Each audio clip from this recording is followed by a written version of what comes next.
Noodles उबालने रख दिए हैं पानी में, ये अच्छे से उबल जाएंगे। 1 चम्मच नमक ऐड करा है मैंने, बस और कुछ नहीं। मेरी वेजीज हो गई हैं, कैप्सिकम हो गई है, और ये कैबेज, अनियन, वाइट अनियन लिया मैंने, और ये सोया सॉस एंड विनेगर,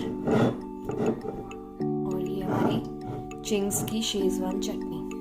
तो आज हम बनाएंगे नूडल्स वाली चाउमीन।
कौन चिल्ला रहा है मुझे इतना?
है।